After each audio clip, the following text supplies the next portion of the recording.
Well, greetings, brothers and sisters, and welcome to BBP. Just because we're not perfect doesn't mean we shouldn't try to be. Keep watching.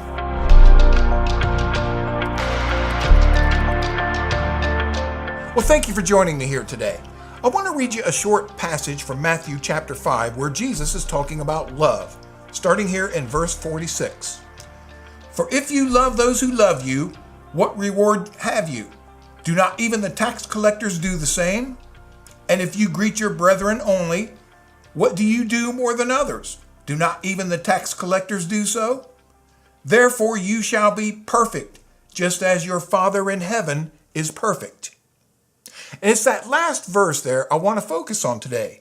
Therefore be perfect, just as your Father in heaven is perfect. Now this can be a confusing directive for a lot of people.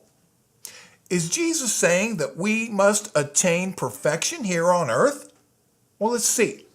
A state of perfection is synonymous with holiness. And God tells us in Leviticus chapter 11 to be holy because He is holy. Okay, no pressure there, right? So what are we supposed to do with verses like these that seem to contradict the very reason we need a Savior in the first place? If we could achieve perfection here on earth, then we don't need Jesus. And the work He did on the cross was unnecessary. But it wasn't unnecessary, and we do need Jesus. So we have to find a way to reconcile these verses of perfection with what the Bible tells us about sin. Now, there are far more verses in here that tell us we are not perfect than there are that tell us to be perfect. And the ones that tell us to be perfect have to be understood in the context of Christ's redemptive work on the cross. It's because of Him that we will be made perfect in eternity. I don't want you to be confused about this, and I want to help you navigate some of these difficult verses in the Bible.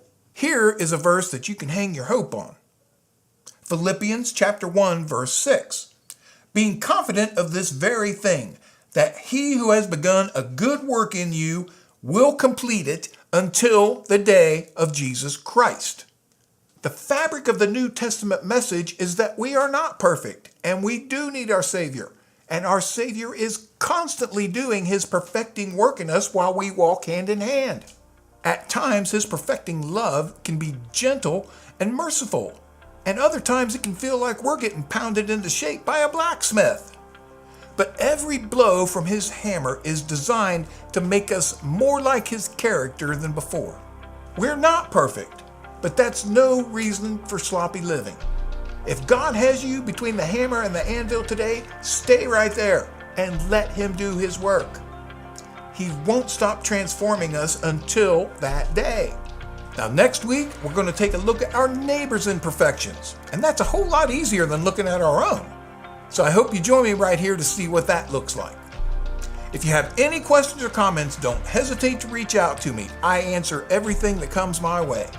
Until next week, keep your eyes on Jesus and not on your troubles. Thank you.